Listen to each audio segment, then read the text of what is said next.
It's good to be here together this morning. Certainly grateful for this first day of the week for us to focus our mind on so much that we have to be grateful for, to be thankful to the Lord for. And hopefully you all had maybe a good Thanksgiving period a few days ago. Had an opportunity to spend time with family and enjoy some good food. And I know me and my family certainly did. We appreciated the good work my mother she did. She kept saying, she said, I wonder if we have enough food. I don't know if anybody heard that at all this week. I wonder if you had enough food. Usually you have excess. Maybe you're still digging into those leftovers. I know that we have plenty left over at our families. But it was always good to just take a moment and to truly be thankful and to make the most of what that day reminds us we have an opportunity to do, to be thankful. And wanted to just kind of carry on through perhaps the thoughts that may have been in your mind over the past few days about spending some time being thankful, and to hopefully get us in the mindset to want to carry that throughout our lives as Christians, to make it a staple point of our identity that we truly should be those who are truly thankful and those who constantly give thanks. And should be a dominating element of our character, so much so that it should actually replace the temptation to complain, to grumble, to talk about things that aren't fair, to be just kind of focused on the mindset of how things should be when things aren't going the way that maybe we want them to, and maybe forget the things that we truly are blessed with, and to keep that as a staple point of our identity, that we're constantly giving thanks. And that's really the identity that we should have as Christians. If you would turn over to Philippians chapter 4, where that mentality carries over with that verse we're looking at, Philippians 2 verse 14, which is, do all things without grumbling or disputing. Do all things without grumbling or disputing. And notice how Paul encourages us to have that kind of be the staple point of our identity in all things, even as we pray, that the dominating element of our prayers are filled with thanksgiving, even as we're making requests to God. And certainly that's the proper mindset when things are not well, when things are just a mess, and things are unfortunate for us at times, that there's an opportunity for us to go to God in prayer, but not to forget to utter thanksgiving with those requests. And that's what he says in Philippians chapter 4. Beginning in verse 4, he says, rejoice in the Lord always. Again, I will say rejoice. Let your gentle spirit be known to all men. The Lord is near. Be anxious for nothing, but in everything by prayer and supplication with thanksgiving, let your requests be made known to God. And notice, templed with that idea that yes, when things are unfortunate, when we're suffering, when things are not well with us, we have this blessing to go to God and to let our requests be known to Him. But he says, make sure that it is also in the guise of a thankful prayer. That thankfulness is something that is pouring out of us, that we don't become dominated by the thoughts of negativity or things that are not well. But that even in whatever that circumstance is, that we can still look for things to be grateful and not forget to give thanks. In fact, over in 1 Thessalonians chapter 5, also the sentiment is given that we should be able to give thanks in every circumstance. Think about that.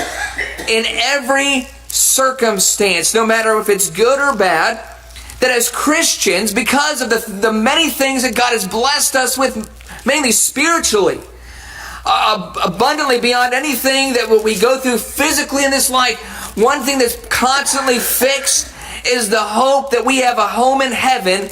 We are faithfully going to serve the Lord and not waver in that faith, but to continue to serve Him. Notice in 1 Thessalonians 5, beginning in verse 16, it says, rejoice always, pray without ceasing, in everything give thanks. And just for our period of study and along the lines of making that a focal point of our thoughts this morning, I want to spend some time looking at the Israelites.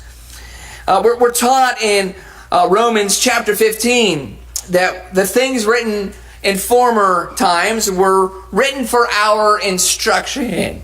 That while we're living under a new covenant, while we're living under the blood of Jesus Christ, and no longer under the blood of bulls and goats and under that old covenant, there are lessons that are very good for us to go back there and gain some understanding. And one thing that I thought would be fitting in terms of how the New Testament emphasizes a state of gratitude, emphasizes that we should be filled with thanksgiving.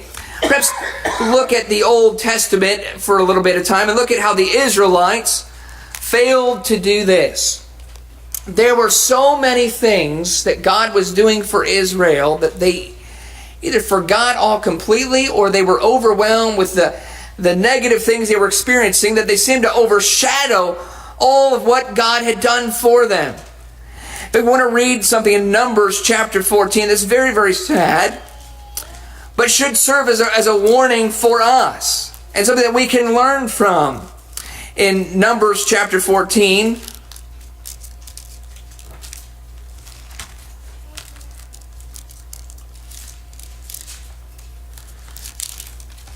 there is a phrase that comes out that we want to focus on and that we want to look at this morning.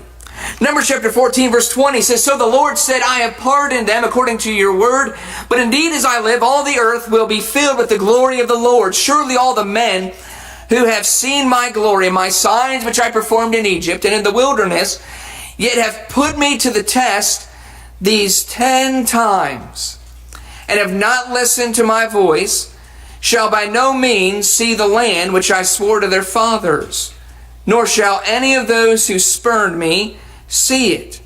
But my servant Caleb, because he has had a different spirit, and has followed me fully, I will bring into the land which he entered, and his descendants shall take possession of it. Now the Amalekites and the Canaanites live in the valley. Turn tomorrow and set out to the wilderness by the way of the Red Sea." Many of God's children did not enter the promised land.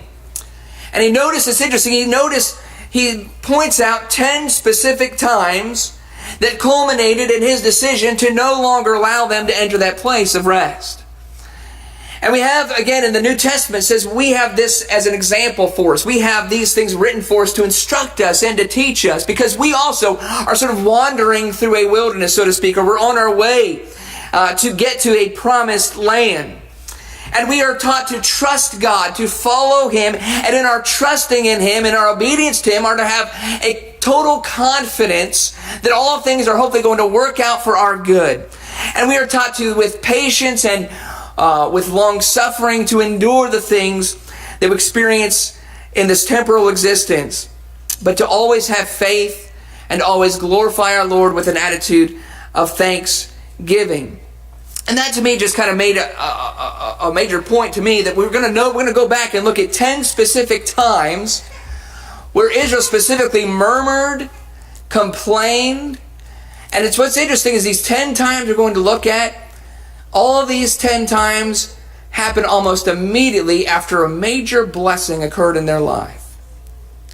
We're going to look at 10 specific times, and that's what God explained. He said it was because of these 10 times. 10 times they tested God, and they chose to murmur, they chose to complain, chose to have their focus on so many things that they were suffering with, rather than allow the gratitude that should be building up in them lead them to obedience and trust to follow Him regardless of whatever circumstances that they were in. And to me, that's alarming for me, because I don't know about you. Anybody here had less than 10 times in your life where you've complained about something? How about just this week? Have you got anybody here under 10? This is the culmination of their existence as a people. God had things at 10 times. That's it. 10 times. And then we're going to look at each time. And again, what's interesting to me is it always followed after something that was truly amazing, truly showing God's care for them, and that they should have just been so grateful. And yet the minute something that happened that was dark, that had that dark cloud about them, they immediately turned their minds towards that. And also indicated that their hearts were leaning towards a distrust of God and a lack of commitment to really fully obey Him. And that lack of gratitude is what led really to their disobedience. We want to just look at that in Numbers chapter 14, again in verse 22. It says, surely all the men who have seen my glory, my signs, which I performed in Egypt and in the wilderness, yet have put me to the test these 10 times, and have not listened to my voice, shall by no means see the land which I swore to their fathers, nor shall any of those who spurned me see it. One of the first times when we go back and we look at the history of God's people there in this book, looking at their beginning from being in bondage in Egypt for that 400 period of time, and God chose to deliver them through Moses. And when the time was fulfilled and Moses shows up on the scene, he shows up with signs confirming God's power was about to be on display in a fantastic way. Because it wasn't just Moses showing up saying, here I am, and anybody wants to follow me, go ahead and follow me. It was with the power of God. Remember, God gave him several signs, one of which was, hey, Moses, take that staff, throw it on the ground, and watch what it turns into. Turn into a serpent. He said, Moses, go ahead and grab that serpent and watch what happens. It turned back into a staff. And he said, anybody who wants to know how God's going to show that God's power is going to be with you. And if that's not enough, Moses, take your hand and put it in your bosom. But then when he pulled that hand out, it was leprous. Put it back in and it became whole again. And while Moses is given these signs, he goes to Pharaoh. He says what God wants him to say, and of course, the initial reaction was they began to persecute the people. Made their work that much harder. And immediately when that happens, rather than looking at the power that had just been on display to lead them to trust that God was, yes, going to show up at some time, they chose to complain and complain miserably about how Pharaoh was going to kill them. Notice in Exodus chapter 5. I want to look at the first time there. Exodus chapter 5. After Moses goes and he speaks to Pharaoh, well, they decide to make their work a little bit extra hard on them. And once the work became extra hard, they became very frustrated at Moses and began to complain. In Exodus chapter 5, beginning in verse 10, it says, so the taskmasters of the people and their foremen went out and spoke to the people, saying, thus says Pharaoh, I am not going to give you any straw. You go and get straw for yourselves wherever you can find it, but none of your labor will be reduced. So the people scattered through all the land of Egypt to gather stubble for straw. The taskmasters pressed them, saying, complete your work quota, your daily amount, just as when you had straw. Moreover, the foremen of the sons of Israel, whom Pharaoh's taskmasters had set over them, were beaten and were asked, why have you not completed your required amount, either yesterday or today, and making brick as previously? Now, what they perhaps could have done, what they perhaps should have done, is think back to the power that was on display through Moses, through those signs, and well, it looks like we're in for a battle here, but isn't it great? Isn't it wonderful that God has demonstrated his presence with Moses and that we have this guy to lead us against these type of oppressors? That's not what they did. They didn't give thanks to God. They didn't put trust in him. Instead, they focused on how horrible. Oh, this is awful. Now our work is extra hard. And they started complaining about it. Notice verse 15. Verse 15 says, then the foreman of the sons of Israel came and cried out to Pharaoh, saying, why do you deal this way with your servants? There is no straw given to your servants, yet they keep saying to us, make bricks. And behold, your servants are being beaten, but it is the fault of your own people. But he said, you are lazy, very lazy. Therefore you say, let us go and sacrifice to the Lord. So go now and work, for you will be given no straw. You must deliver the quota of bricks. The foreman of the sons of Israel saw that they were in trouble because they were told, you must not reduce your daily amount of bricks. And when they left Pharaoh's presence, they met Moses and Aaron as they were waiting for them. And they said to them, may the Lord look upon you and judge you, for you have made us odious in Pharaoh's sight, and in the sight of his servants, to put a sword in their hand to kill us. What about all those magnificent signs that had just been displayed to show that God saw this and God knew of it and God was going to do something about it? Because it didn't happen right then. Because it didn't happen immediately. Because it didn't happen when they wanted it to happen. Now I'm upset. How dare you? Had a problem with patience. And we're going to see this. Well, that's number one. So we're going to count our fingers. You can use your toes, maybe you use your, whatever you want to use, your neighbor's toes, your fingers. We're going to count, if you want to tally them up on your piece of paper. Well, that's number one. Number one, they complained when they made their work harder after God had demonstrated with a powerful sign that he was with them. Well, then, of course, we read through the story that God demonstrated through 10 plagues that he was going to deliver them. And he did deliver them. But the Pharaoh's army begins to chase them when they're leaving Egypt. Cannot stand the fact that he just let all these people go out of his sight. So he starts chasing after them and leads them all the way to the Red Sea. And after all the demonstrations of power and might that God had delivered them over and over again, this is what they say. In Exodus chapter 14 and verse 11. Is it because there were no graves in Egypt that you have taken us away to die in the wilderness? What about all those times when God had demonstrated his power, had caused the hardened heart of Pharaoh to finally give way to the Lord? What happened to all those times, those 10 times? 10 plagues. Well, here's number 2, where their distrust begins to be evident because they now are complaining and grumbling about the way God is delivering them. How dare you lead us here to this sea only to drown? Is it because there were no graves in Egypt you've taken us away to die in the wilderness? Well, of course, we read God parts the sea. Amazing. Amazing miracle. God parts the waters. Moses, the obedient servant, with his staff, allows this great miracle to occur. And Israel safely passes through.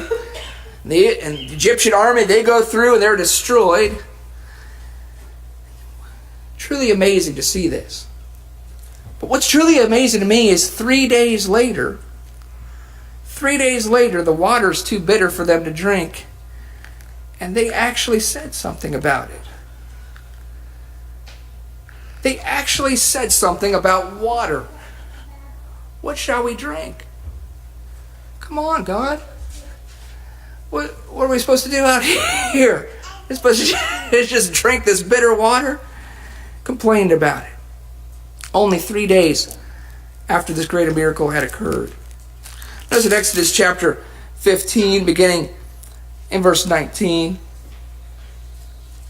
It says, "For the horses of Pharaoh with his chariots and his horsemen went into the sea, and the Lord brought back the waters of the sea on them. But the sons of Israel walked on dry land through the midst of the sea. Miriam the prophetess, Aaron's sister, took the timbrel in her hand, and all the women were out after her with timbrels and with dancing. Miriam answered them, 'Sing to the Lord, for he is highly exalted. The horse and their rider he has hurled into the sea.' Then Moses led Israel from the Red Sea, and they went out into the wilderness of Shur, and they went 3 days in the wilderness and found no water.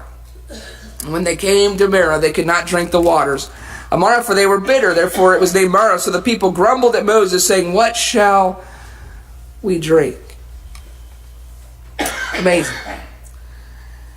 Then we find a little bit later, God makes an amazing promise to them. An amazing statement that he is going to protect them, and all he asks for them is them to trust and to obey him and to put their confidence in his leadership and to give their whole heart to him. Turn over to Exodus chapter 15. Listen to this amazing promise that God is going to be with them. And certainly so many of the miracles that have been happening have just been leading up to the confidence that they should have in that. In Exodus chapter 15, notice in verse 25, it says, "Then he cried out to the Lord, and the Lord showed him a tree, and he threw it into the waters, and the waters became sweet. There he made for them a statute and regulation, and there he tested them. And he said, 'If you will give earnest heed to the voice of the Lord your God, and do what is right in his sight, and give ear to his commandments, and keep all his statutes, I will put none of the diseases on you which I have put on the Egyptians. For I, the Lord, am your healer.'" What a bargain. What a great statement of protection, a shield. It says, remember all the plagues that I caused upon them, but none of those things will ever happen as long as you follow me. I'm not going to allow those things to plague you. Just follow me. What an amazing amount of confidence that should have listened or brought to them. But no, we actually find A little bit after this promise is made, we hear them saying this in Exodus chapter 16. Just a few verses later. They said, "You have brought us out into this wilderness to kill this whole assembly with hunger." Wait a minute. Didn't God just said, I'm going to protect you? I'm not going to allow any of the hardships that you saw the Egyptians have. None of that's going to come upon you. Well, that's fine and dandy, but what am I supposed to drink now? What am I supposed to eat now? Things aren't ideal for me in this situation. And they complained. Well, later we find that, yes, God did something about it. God finally does it. He provides them with manna in a miraculous way. Provides them with their needs and trying to help them continually trust that He was for them and protecting them. And yet we find again in Exodus chapter 17, just another chapter over, they've started complaining about thirst again. In Exodus chapter 17 and verse 1 says, "Then all the congregation of the sons of Israel journeyed by stages from the wilderness of Sin, according to the command of the Lord, and camped at Rephidim, and there was no water for the people to drink. Therefore the people quarreled with Moses and said, 'Give us water that we may drink.' And Moses said to them, 'Why do you quarrel with me? Why do you test the Lord?' But the people thirsted there for water, and they grumbled against Moses and said, 'Why now have you brought us up from Egypt to kill us and our children and our livestock with thirst?'" Whatever happened to that promise that He just made to them just a few chapters earlier? I'm going to be with you. I'm going to protect you. Because it didn't apply to that one instance of their suffering, that one moment where things just weren't exactly ideal, they had to say something about it. Instead of giving thanks and trusting that the God who had promised them so much would fight for them. And they perhaps maybe should learn to deal with some of these things through faith and through patience. Later we find Amalek starts a fight with them. They get into a big battle with the Amalekites in Exodus chapter 17 and verse 8. That's what it says in verse 8. An amazing victory occurs through the power of God. It says in verse 8, "Then Amalek came and fought against Israel at Rephidim. So Moses said to Joshua, 'Choose men for us and go out, fight against Amalek. Tomorrow I will station myself on the top of the hill with the staff of God in my hand.' Joshua did as Moses told him and fought against Amalek. And Moses, Aaron, and Hur went up to the top of the hill. So it came about when Moses held his hand up that Israel prevailed. And when he let his hand down, Amalek prevailed. But Moses' hands were heavy. Then they took a stone and put it under him, and he sat on it. And Aaron and Hur supported his hands, one on one side and one on the other side. Thus his hands were steady until the sun set. So Joshua overwhelmed Amalek and his people with the edge of the sword. And then the Lord said to Moses, 'Write this in a book as a memorial and recite it to Joshua, that I will utterly blot out the memory of Amalek from under heaven.' Moses built an altar and named it, 'The Lord is my banner.' And he said, 'The Lord has sworn, the Lord will have a war against Amalek from generation to generation.'" What a great moment of rejoicing, a great moment of celebrating, of giving thanks to God for this victory that He demonstrated. His hand allowed it to happen, and is showing His protection again to them. And then we find, after Moses goes up to a mountain to receive commandments of God, they complain because he's there too long, and turn from the God who protected them from the Amalekites, protected them from the Egyptians, and they worship an idol. In Exodus 32. Because they didn't know where He was. Whoops. I think I may have.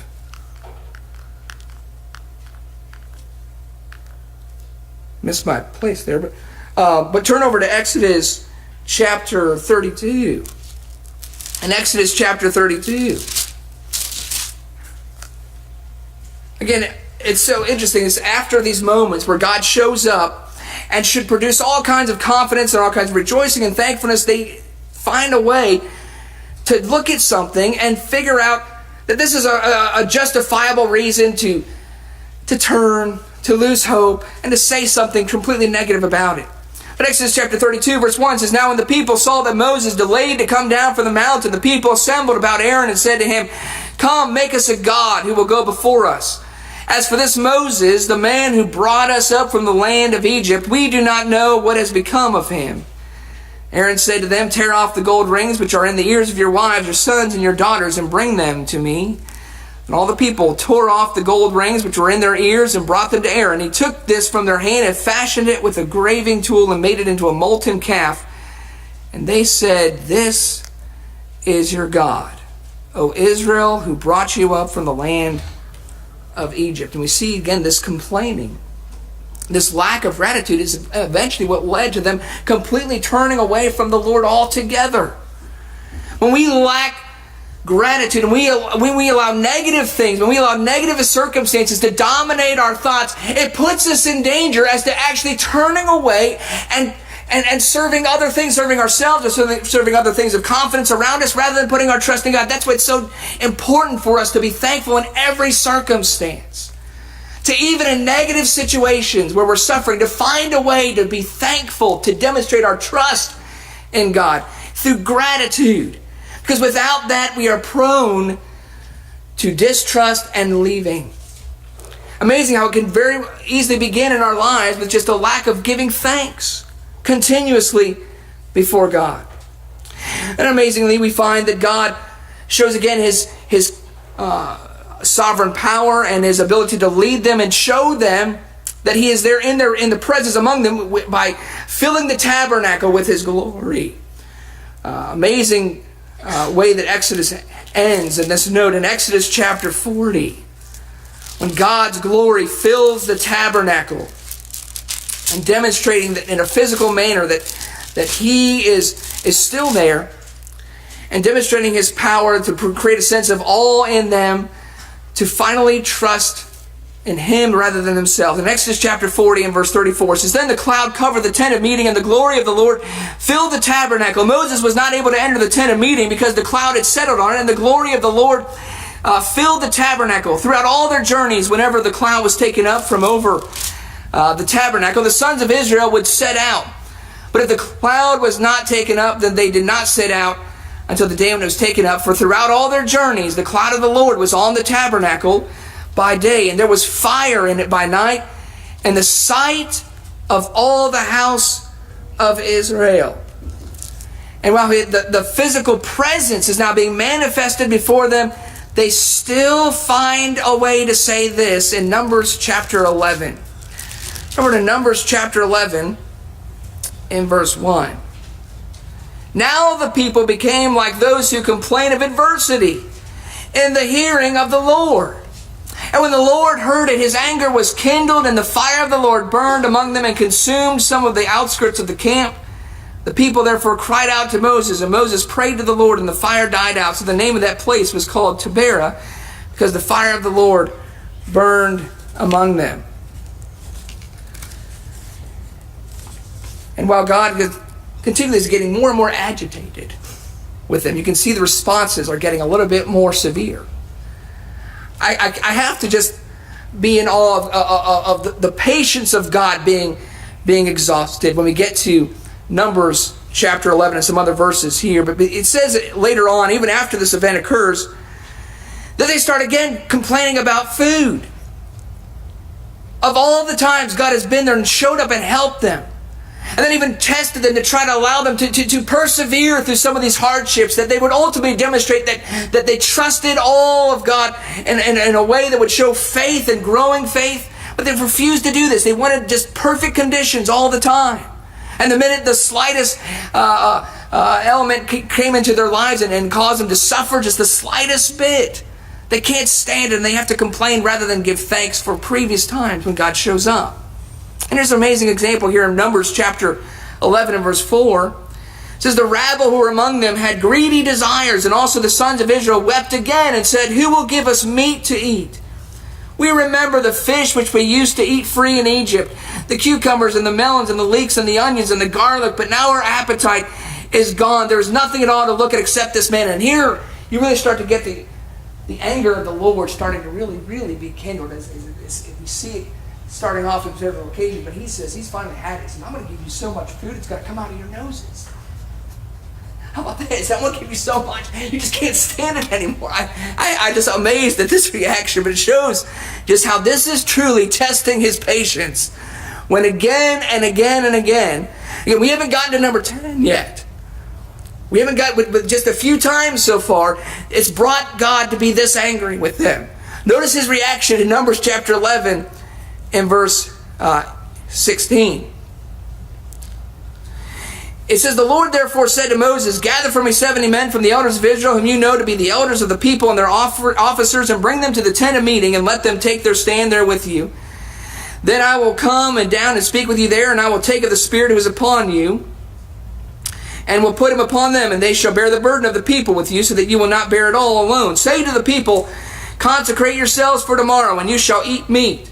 For you have wept in the ears of the Lord, saying, oh, that someone would give us meat to eat, for we were well off in Egypt. Therefore the Lord will give you meat, and you shall eat. You shall eat not 1 day, nor 2 days, nor 5 days, nor 10 days, nor 20 days, but a whole month, until it comes out of your nostrils and becomes loathsome to you, because you have rejected the Lord who is among you. You want it? Here you go. I'm just going to drown you in it until you can't stand it. Here you get the point. Will you please shut your mouth? That's essentially what he's telling them. Would you please stop the mouth and open up your ears? And listen to how God has helped them and shown them that we need to be patient. And this tests him. This allows his anger to be burned, and he demonstrated it in this profound way. Is it food you want? I'm going to give you so much food until you're sick of it.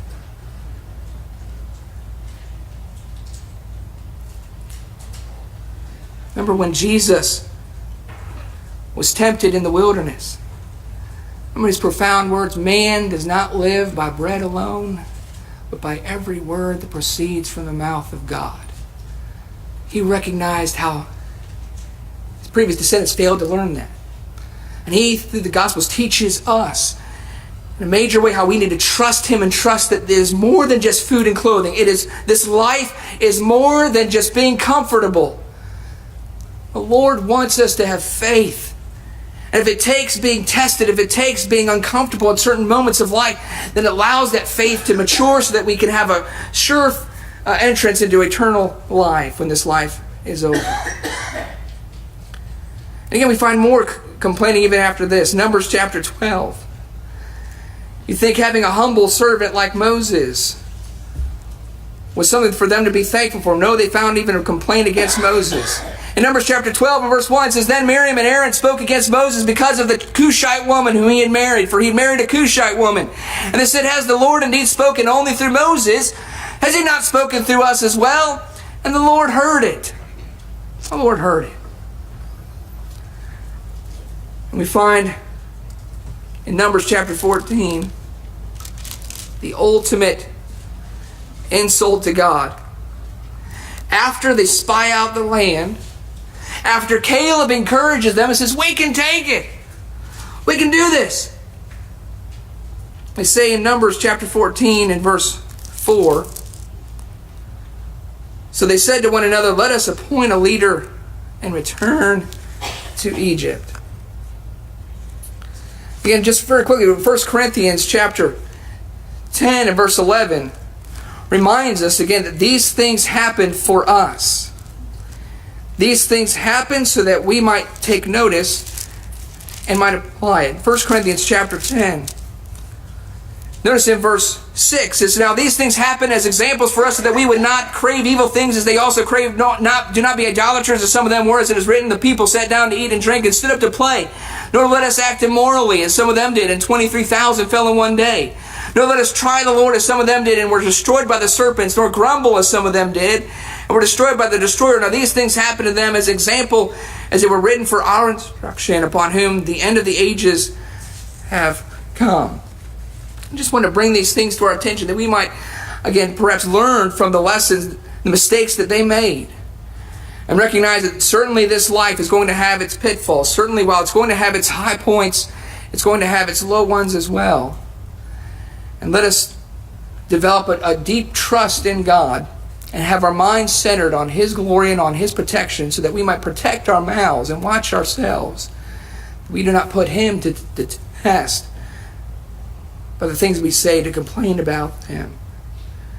I'm going to end in this one psalm, and then we'll end our lesson this morning. But look at Psalm 106. Psalm 106 is to remind us not to make the same mistake as these Israelites did. Psalm 106, notice verse 6. It says, "We have sinned like our fathers. We have committed iniquity. We have behaved wickedly. Our fathers in Egypt did not understand your wonders. They did not remember your abundant kindnesses, but rebelled by the sea at the Red Sea." Let us be honest with ourselves. If we also are allowing our mouths and our thoughts to sin, and because of situations that certainly try us, let us keep in our minds the way that God promises that He will ultimately deliver us from even the pains of this life. It will happen. And let us be patient and endure these things, so that we might be an example to those around us and encourage others to put their faith and trust in the Lord. Let us work on that, to be more thanksgiving to God. And we want to offer an invitation to anyone who's never obeyed the gospel of Jesus Christ. We're going to sing a song in just a moment. We want to invite anyone who has never obeyed the gospel of Jesus Christ to, instead of focusing on all the negative things that you may be enduring, all of the unfortunate elements that this life has brought, maybe even as a consequence because of your sin. And you can even have a moment of thanksgiving to recognize that Jesus has died on a cross to save and relieve you from eternal destruction. And if you put your faith and confess that Jesus is the Christ, repenting of those sins, and are buried in water for forgiveness, you can be saved and can turn a life of negativity into a life of praise and honor, and continue to live that way, giving thanks to God until the moment when we're taken away and carried away into heaven if we're faithful unto death. Won't you come and obey the gospel while we stand and sing this song of encouragement together?